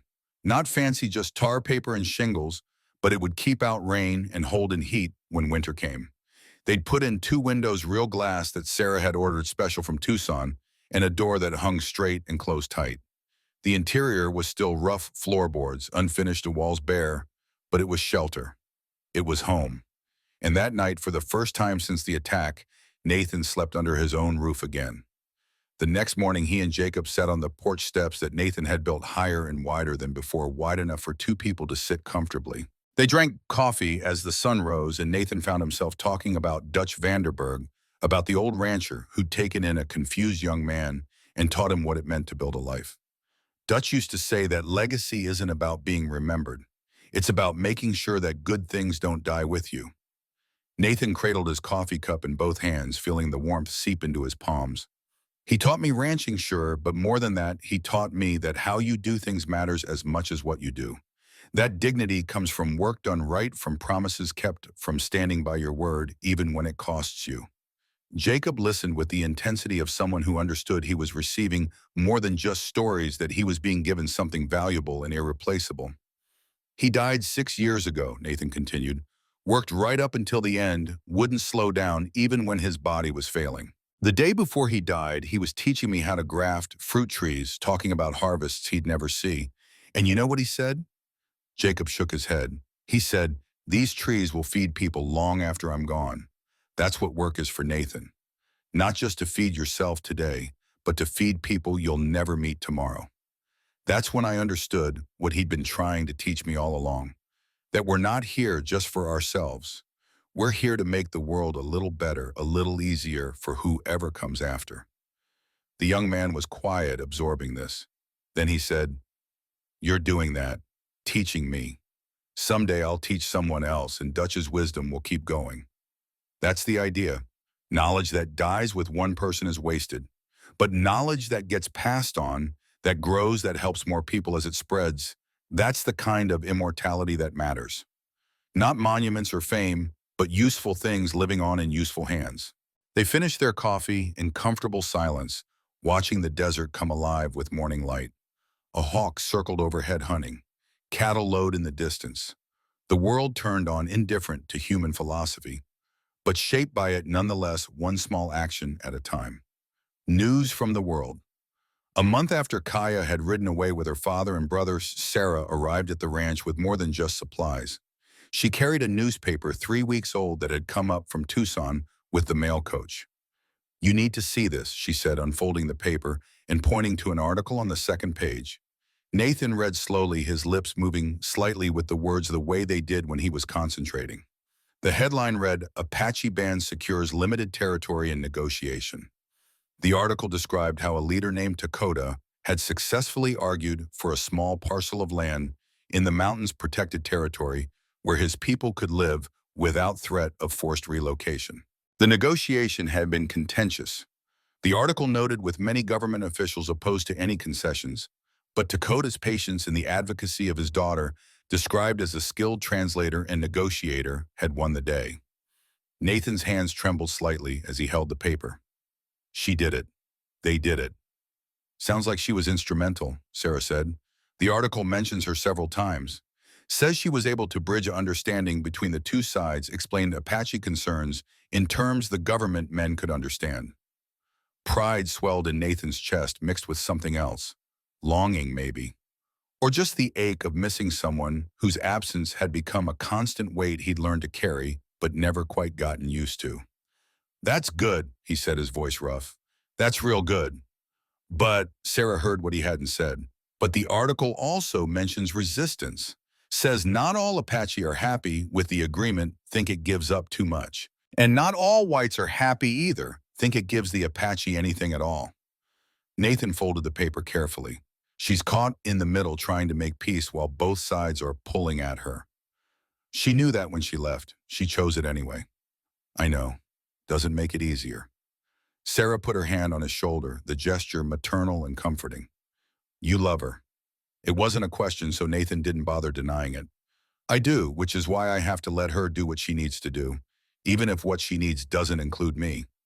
"You're a good man, Nathan Cross, better than most. I hope she knows that. I hope she's safe, that's all that matters." But safe was a relative term in a world where violence simmered just beneath the surface, where old hatreds died hard, and new ones were born every day. Nathan knew this, carried this knowledge like a stone in his gut. All he could do was hope and keep building, keep working, keep creating something worth coming back to, if she ever could. Words across distance. 6 weeks after Kaya had left, Nathan was mending fence on the eastern boundary when he saw it. An arrow standing upright in a fence post, quivering slightly from the force of its landing. His heart jumped. He looked around quickly, scanning the hills, but saw no one. Tied to the arrow's shaft was a piece of tanned leather, folded and secured with a thin strip of rawhide. Nathan's hands shook as he untied it, unfolded. It saw words written in careful English. "Nathan, my father's work continues. The negotiations are slow, like trying to convince a mountain to move. Many on both sides don't trust, don't want peace. I don't blame them after so much blood. Nikan is learning patience. It doesn't come natural to him, but he tries for my father's sake. I think of you often, of your ranch, of the quiet mornings and the way the desert looks when the sun rises, of feeling safe for the first time in longer than I can remember. I'm not ready to come back yet. There's still work here, still things that need me. But I wanted you to know I haven't forgotten, that I think about the man who stood when others would have run, who spoke truth when silence would have been safer. When the time is right, if it ever is, I'll return. If you still want me to, be well, be safe. Kaya Nathan read the letter 3 times, then a fourth, memorizing every word. He held the leather to his face, smelled the faint scent of wood smoke and sage that clung to it, proof that she'd held this, that her hands had folded it and tied it and trusted it to reach him. He went back to the cabin, found paper and pencil, and wrote his reply. His handwriting was rough, unpracticed, but the words were clear. Kaya, take all the time you need. Your people need you, and that matters more than anything else. What you're doing, building peace, it's harder than any work I've ever done. Braver, too. The ranch is standing again. Built it bigger this time, with room for 2, if 2 ever becomes right. Jacob is learning fast. He'll be a good rancher someday, maybe better than me. Sarah still brings food and news and friendship I don't deserve, but am grateful for. Winter is coming. I've put up enough hay for the cattle and wood for the fire. The well is deep and the fences are strong. Everything is ready. Everything is waiting. Whenever you're ready, I'll be here. Nathan, he rode to the fence post where the arrow had been tied, his letter to a thin branch he'd stripped of leaves and stuck it firmly in the ground where it could be seen. Then he rode back to the ranch and tried not to count the days, tried not to watch the eastern hills too closely, tried to just live his life and trust that what was meant to happen would happen in its own time. 2 weeks later, the branch was gone. In its place was another arrow, another piece of leather. Just 3 words this time. I'm still here. Nathan smiled, the first real smile he'd worn since she'd left. It was enough. For now, it was enough. The long winter came to the Arizona desert the way it always did not, with snow but with cold that bit deep and winds that cut like knives. The nights dropped below freezing, and the mornings dawned clear and brittle, the sun offering light but little warmth.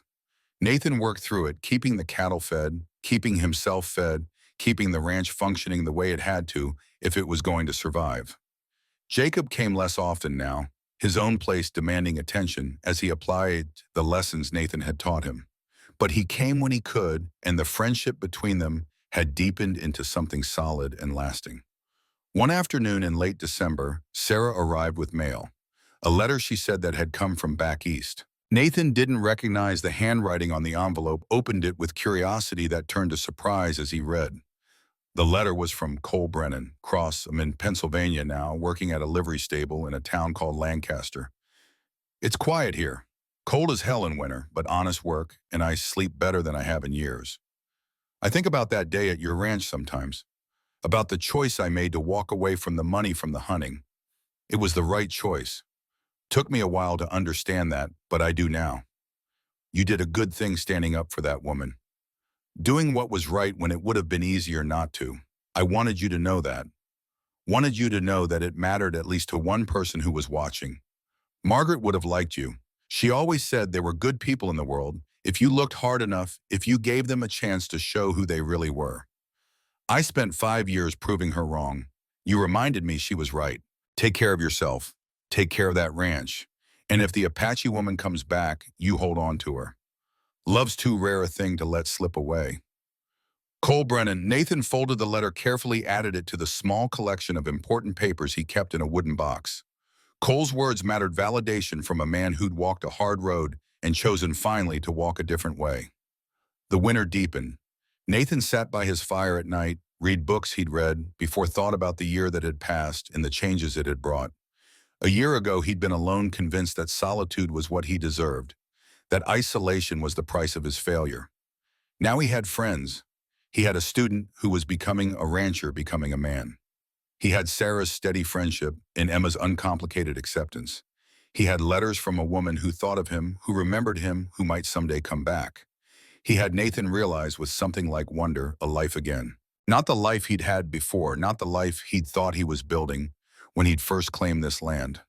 Something different, something better maybe, because it was built on truth instead of hiding, on connection instead of isolation. The hardest lesson, he thought, was learning that redemption wasn't a destination. It was a direction. You didn't arrive at being redeemed. You just kept walking toward it, one choice at a time and one day at a time, one act of courage or kindness or honesty at a time. And maybe if you walked long enough, if you stayed true to the path, you look back one day and realize you'd traveled farther than you'd thought possible. The spring returned. Spring came late that year, winter holding on with stubborn fingers until March finally broke its grip. The desert bloomed briefly, wildflowers erupting in impossible colors before the heat returned to reclaim the land.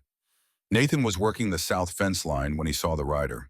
A single figure on horseback coming from the east, moving with the easy confidence of someone who knew exactly where they were going and why. His heart knew before his mind did. He set down his tools and walked to meet her. Not running, not rushing, just moving with steady purpose toward the woman who'd left 5 months ago and was now impossibly coming back. Kaya dismounted while she was still 20 feet away, and for a moment they just looked at each other. She was thinner than he remembered, her face showing the strain of the work she'd been doing, the weight of carrying a responsibility for peace between people who mostly wanted war.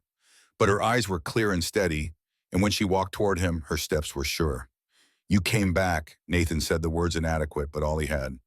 "I said I would. I didn't know if you could, if you'd be able to." "Neither did I." No, Kaya stopped a few feet from him, close enough to touch, but not touching, leaving space for the conversation they needed to have. "The negotiations are settled. The land is secured. Not as much as we wanted, but enough. My father can manage the rest. Nikan has learned to negotiate instead of just fighting. They don't need me every day anymore. But they do need you sometimes. Yes, I'll have to go back to visit, regularly help when tensions rise. This isn't leaving my people. It's finding a way to live in both worlds." Nathan nodded, understanding. "What are you proposing?" "I want to build something here. A bridge between Apache and settlers. Use your ranch as a trading post. A place where people can meet without weapons, where they can exchange goods and maybe eventually trust. It'll be hard, dangerous sometimes, but it's worth trying. The people in Red Mesa won't like it. Some won't, but some will. Sarah will, Jacob will, and over time, maybe more. Change doesn't happen all at once. It happens in small steps, in daily choices, in proving that another way is possible." Nathan looked at her, at this woman who'd come into his life on the end of a rope, injured and angry and rightfully mistrustful, who'd seen the worst of what his people could do and still believed peace was possible, who was choosing actively and consciously to build bridges instead of walls. "I'll help," he said. "Whatever you need, whatever it takes, I'll help you build it." Kaya's face softened, and she stepped closer. "I can't promise it'll work. Can't promise we won't fail, that people won't fight us every step." "I know. And I can't promise I'll always be here. When my father needs me, when my people need me, I'll have to go." "I know that too. Can you live with that? With me being here and gone, with never being sure how long I'll stay?" Nathan reached out and took her hand, feeling the warmth and strength of it. "I've spent 3 years learning to live with uncertainty, learning that the only real mistake is not trying. So yes, I can live with it. I want to live with it. I want to build this with you, whatever this becomes." She looked at their joined hands, then up at his face, searching for doubt or hesitation. Finding none, she smiled, and the smile transformed her entire face, made her look younger and older, at the same time both burdened by all she'd seen and hopeful for what might come. "Then let's get started," she said. They walked together toward the cabin, toward the ranch that would become something more than just one man's home, toward the future they'd build together, uncertain and fragile, and worth every risk.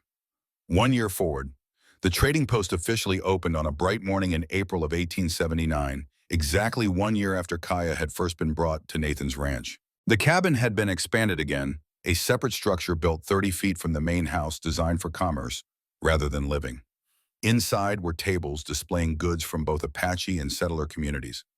Woven baskets sat beside metal tools. Tanned hides shared space with cotton fabric.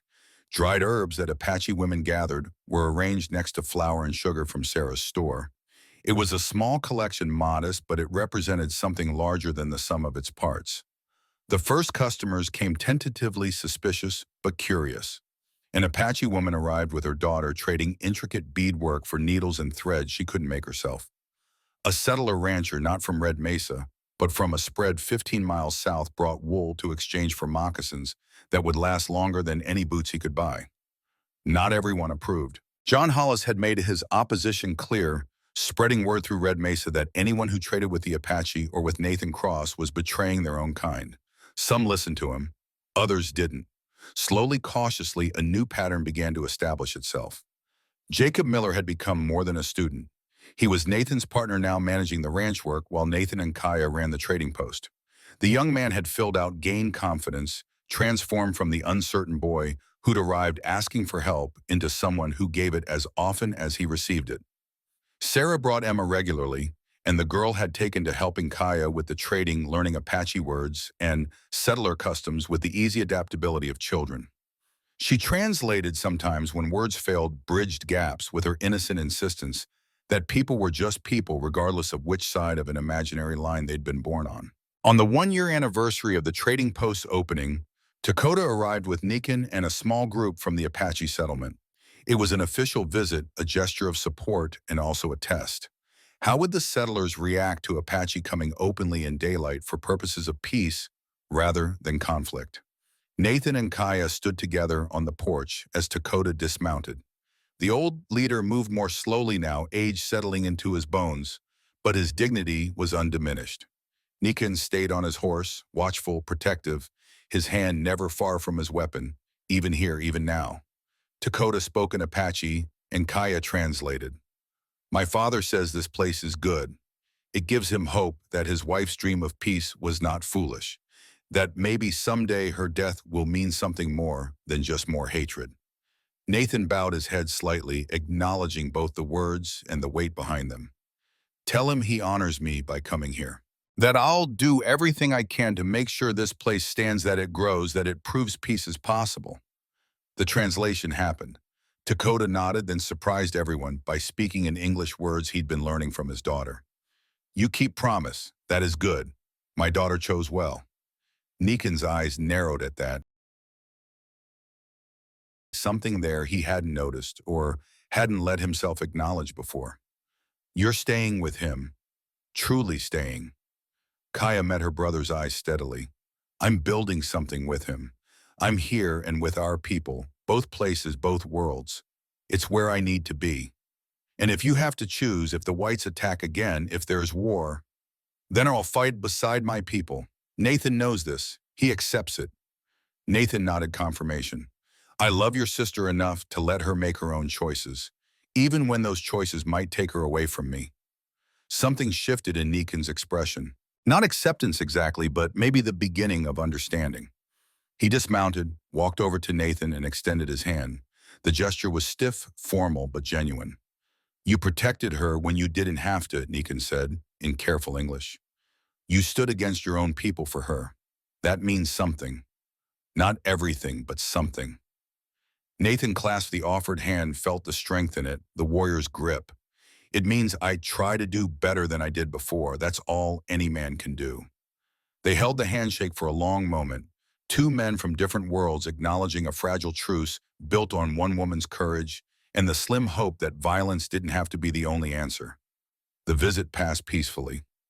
Dakota inspected the trading post, approved of what he saw, promised to send more people to trade. Some would come, he warned.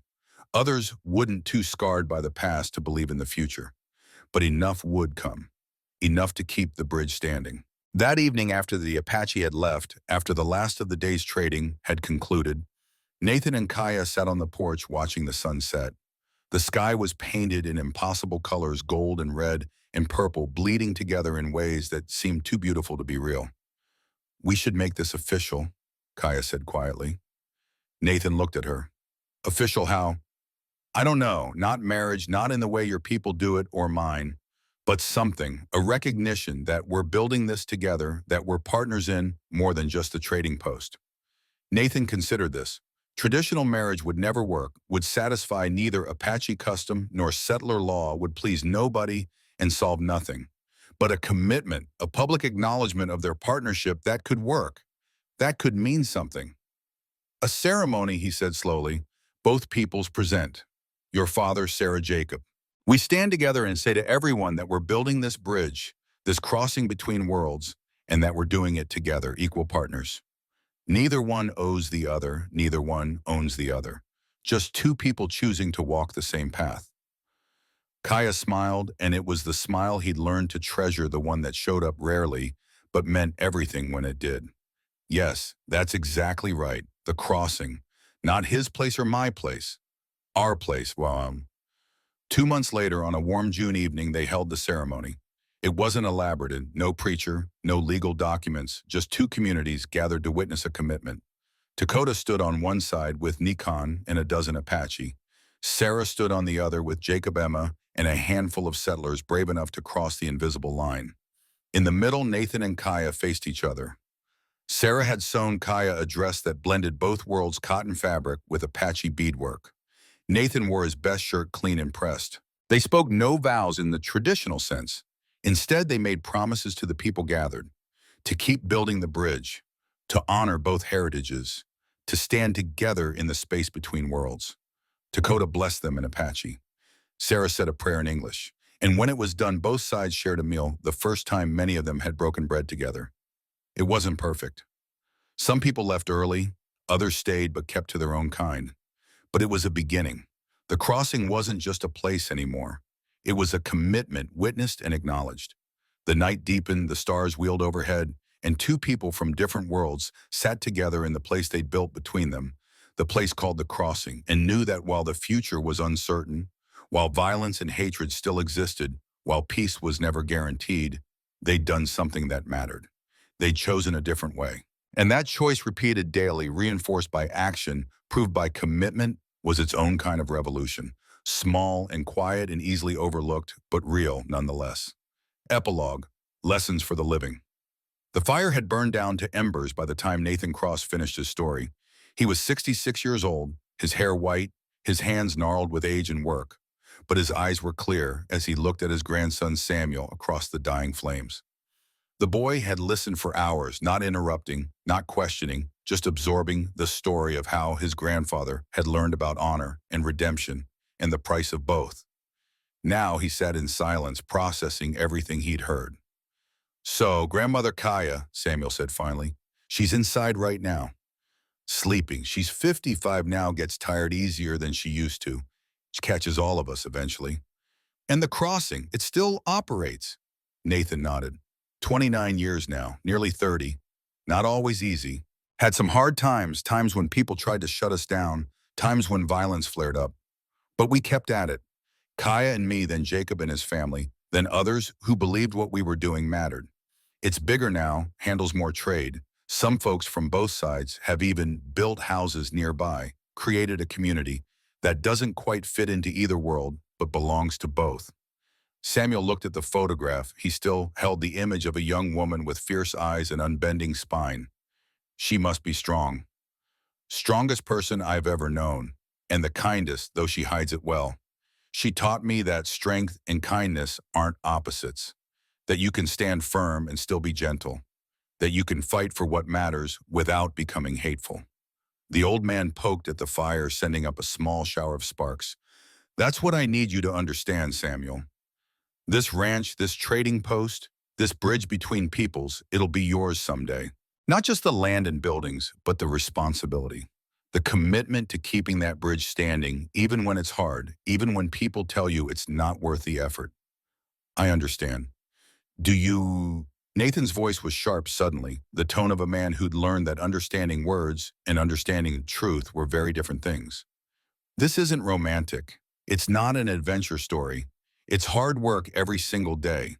It's choosing to do what's right when doing what's easy would be simpler. It's standing up when your legs want to fold. It's speaking out when silence would be safer." Samuel met his grandfather's eyes steadily. "You just told me about a time when you chose silence and 12 people died. Then you told me about all the times after when you chose different, chose better. I heard both parts, grandfather, the failure and the redemption. I understand that one doesn't erase the other, but that trying matters anyway." Nathan studied his grandson's face, saw something there that gave him hope.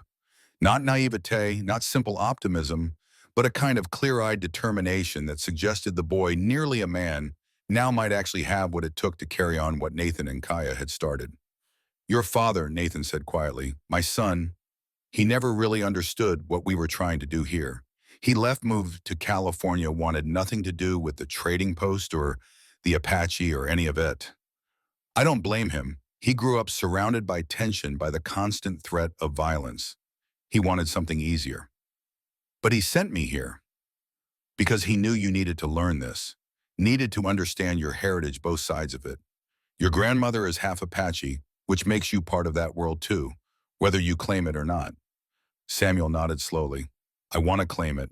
I want to learn. That's why I'm here. Nathan felt something release in his chest, a knot of worry he'd been carrying for years. Then I'll teach you. Not just ranching, not just trading. I'll teach you what it means to build bridges, to stand in the gap between two worlds and refuse to let either side pull you completely away.